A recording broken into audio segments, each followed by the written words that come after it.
Hey, it is your buddy, Peace and Harmony with you here today. And much love to the Empowered Harmonizers. Thank you so much for your support. I want to give a huge shout out to those of you who have recently donated to the channel. Thank you so much. It keeps me inspired to develop the content, and it lets me know that what we are discussing and actively applying here is making a difference. And thank you so much. And yes, I've received comments also as to where do you donate. There is a donate PayPal donate now button. There's a small button on the right hand side of the homepage here on YouTube, and you can definitely make a contribution if you feel I have made a change or a positive impact in your life. So thank you so much.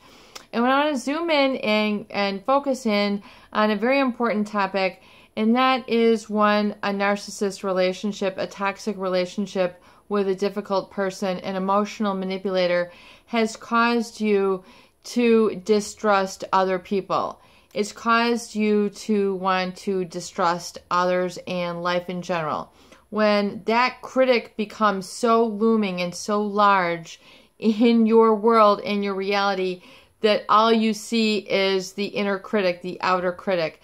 Not just the inner critic, which is criticizing you, but what we're going to call is the outer critic, which makes you want to loom and, chop down the world at large.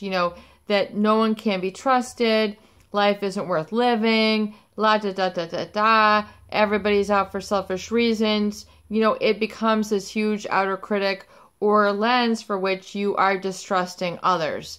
You're not able to see the good or the positive in things. Everything is filtered through a negative judgment, a criticism of others. It's just, since this happened, I'm just going to cause this to see in my future and in my world now that everything else is going to be as such. And you really then shut yourself off to opportunities, to experiences that could be to the contrary, to the opposite. So it's like you are shortchanging, or you're not giving yourself due or a possibility of being set up for success. So yes, there are negative, difficult, emotionally controlling other people in the world.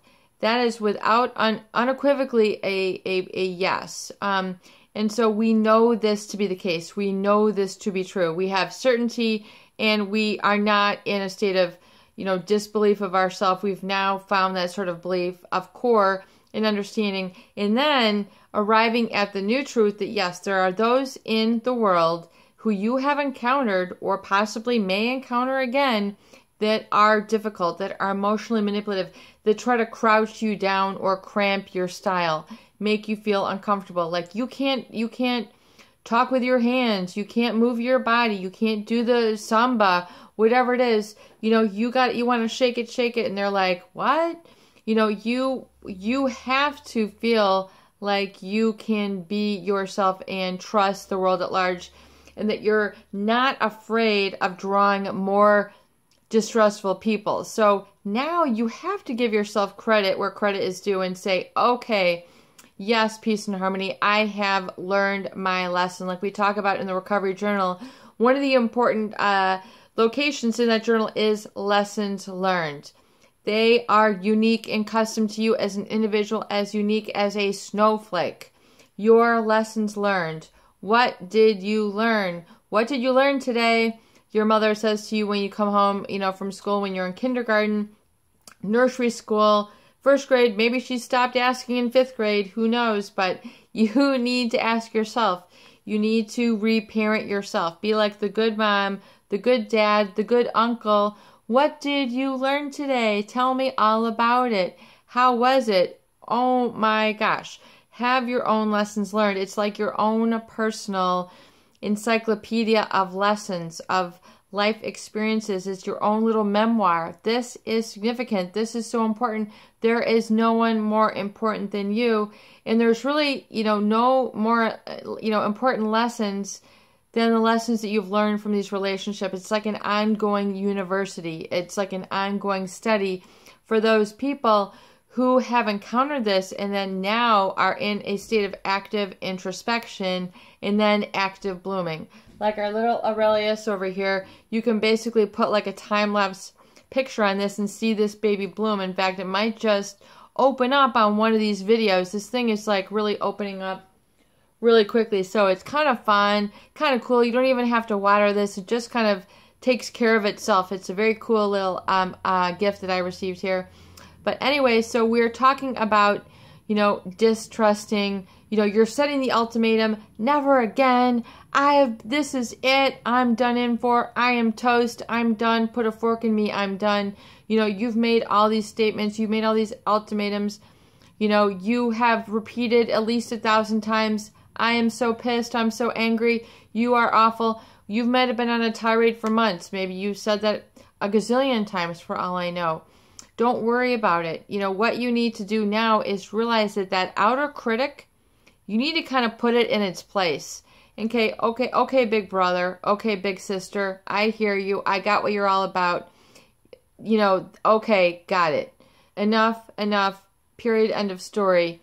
I am just allowing you to be, I'm kind of shrinking you down. You know, you're kind of like maybe the size of a postage stamp right now. You're not this big billboard size, image or feeling in front of me anymore. In fact, I'm not going to be bombarded with all your look at me, distrust the world, you are the victim messages. You know, I'm no longer just making that part of my viewpoint or my visage or what I have in front of me, because really it becomes almost like a matter of size. These images, these feelings take up your total viewfinder. It's like you don't have a viewfinder that can find anything else. It's like you're stuck in front of this big angry, I am angry billboard, and you can't get your eyes, your heart, your mind, your spirit off of it.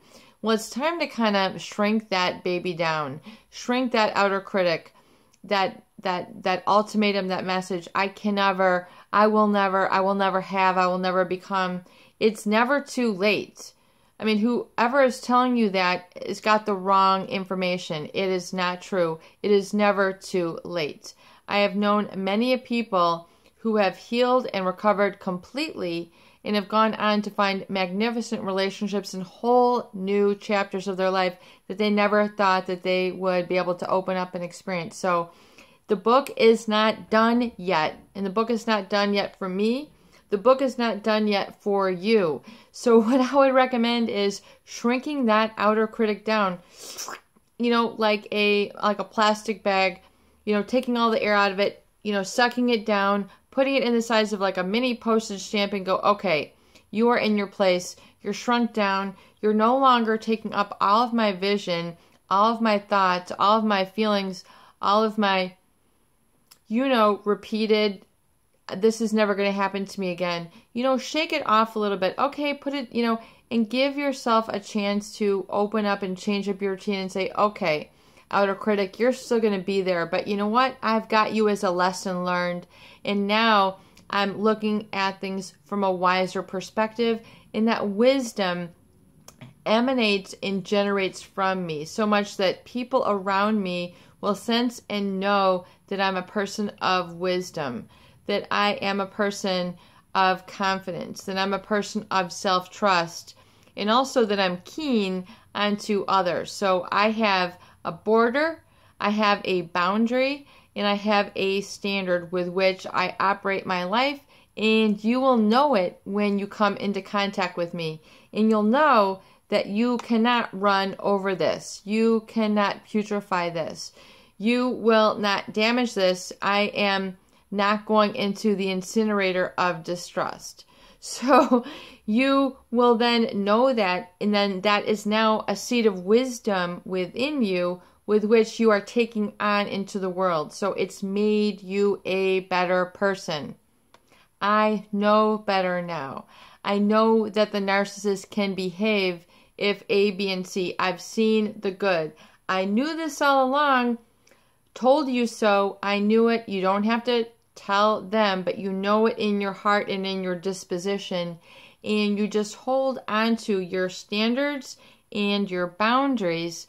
And then you allow in what is good and beneficial and what you deserve and what you require. In other words, your standards have to be as such. And just like Napoleon Hill, you need to have a definiteness of purpose. Repeat that again. You must have a definiteness of purpose.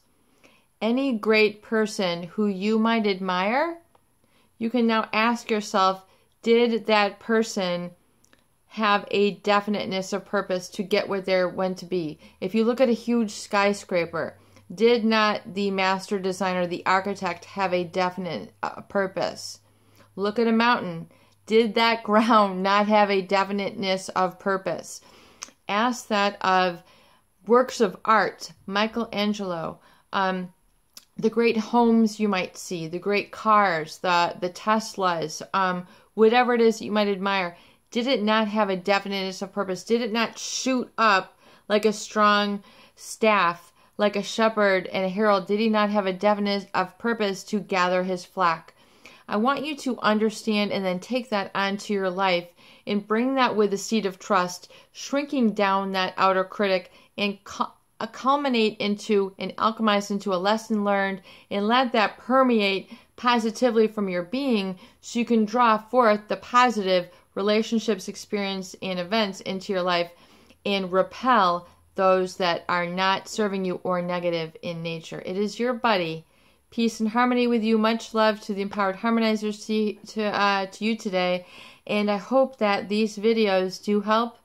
Please share and please subscribe for more great tools, videos, discussion, and support.